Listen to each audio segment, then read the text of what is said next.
الرحیم الحمدللہ رب العالمین والعاقبۃ للمتقین والصلاۃ والسلام علی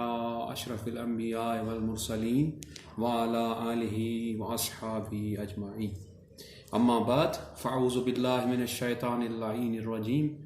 بسم اللہ الرحمن الرحیم قال اللہ تعالی فی الکلام المجید یا ایھا الذین آمنوا اذکروا اللہ ذکرا کثیرا وسبحوہ بکرۃ واصیلا آمنت باللہ صدق اللہ العلی العظیم وصدق رسول النبی الکریم۔ معزز سامعین، حاضرین، السلام علیکم ورحمۃ اللہ وبرکاتہ۔ اللہ تبارک و تعالیٰ کی ازلی توفیق اور عنایت سے جو ہم نے یہ درس کا سلسلہ شروع کیا، آج اسی درس کے سلسلے میں کل جو باتیں رہ گئیں سلوک اور طریقت کے متعلق یا ذکر الہی کے متعلق، آج ہم کوشش کریں گے کہ اس مختصر سی نشست میں ان تمام باتوں پر تھوڑی تھوڑی روشنی ڈالیں، اللہ تعالیٰ سے مدد کی اور اللہ تعالیٰ کی توفیق سے۔ سب سے پہلے اللہ سبحانہ و تعالیٰ جو میں نے قرآن مجید کی آیت بینہ کی تلاوت کی، اس میں اللہ تبارک و تعالیٰ اپنے ذکر کی فضیلت کہ اللہ تعالیٰ کے ذکر کی کیا فضیلت ہے اور کیا مقرر تاکید اللہ تعالیٰ فرماتا ہے۔ اللہ تعالیٰ فرماتا ہے یا ایھا الذین آمنوا اذکروا اللہ ذکرا کثیرا، اے ایمان والو میرا ذکر بہت زیادہ کرو، ذکرا کثیرا۔ تو بہت سی قرآن مجید میں بہت سے مقامات پر جب اللہ سبحانہ وتعالیٰ اپنے ذکر کی تلقین فرماتے ہیں تو اس میں اللہ تبارک و تعالیٰ ذکرا کثیرا کا الفاظ زیادہ سے زیادہ اس کا تکرار ہوتا ہے۔ پھر فرماتے وَسَبِّحُوهُ بُكْرَةً وَأَصِيلًا، اور ہماری تسبیح کرو صبح اور شام۔ عربی میں، قدیم عربی میں بکرا وہ صبح کو کہا جاتا ہے اور اصیلا شام کو کہا جاتا ہے، بُكْرَةً وَأَصِيلًا۔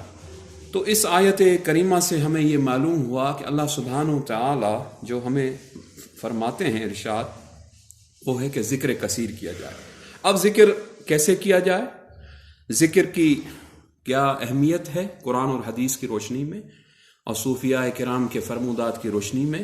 اور کون سے اذکار ہیں جو ہمیں فائدہ مند ہیں ہمارے تزکیہ نفس کے لیے اور ہمارے دلوں کو منور کرنے کے لیے، یا ہمارے نامہ اعمال میں حسنات کے اضافے کے لیے اور سیئات کو مٹانے کے لیے، یعنی برائیوں کو، کون سے اذکار فائدہ مند ہیں۔ تو اس کے لیے سب سے بہتر تو ذکر میں بہت سی چیزیں آ جاتی ہیں، سب سے میں کہتا ہوں جامع ترین ذکر نماز ہے اللہ تبارک و تعالیٰ کا، کیونکہ نماز ہم پر فرض ہے، اور فرض نماز کی اتنی بڑی اہمیت ہے، اتنی بڑی اہمیت ہے کہ حضرت سیدنا مجدد الفسانی رضی اللہ تعالیٰ عنہ اپنی مکتوبات شریف میں فرماتے ہیں کہ ایک فرض نماز اگر آپ جماعت کے ساتھ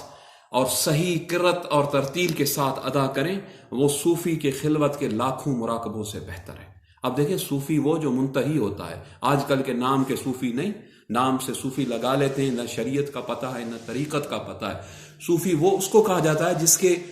پورے جسم سے انوار الہی جاری ہوں اور جس کا پورا جسم وجود جس کا ذاکر ہو۔ آپ فرماتے ہیں اس کی خلوت کے ہزاروں مراقبے ایک طرف، ایک فرض نماز جماعت کے ساتھ بندہ پڑھے تو اس کی جو فضیلت ہے وہ بہت زیادہ ہے۔ اب اللہ تبارک و تعالیٰ نماز کے متعلق قرآن میں جیسے فرماتا ہے، اللہ فرماتا ہے یا ایھا الذین آمنوا استعینوا بالصبر والصلاۃ ان اللہ مع الصابرین۔ پھر اللہ تعالیٰ اس سے اگلی آیت میں فرماتا ہے فاذکرونی اذکرکم، میرا ذکر کرو میں تمہارا ذکر کروں گا۔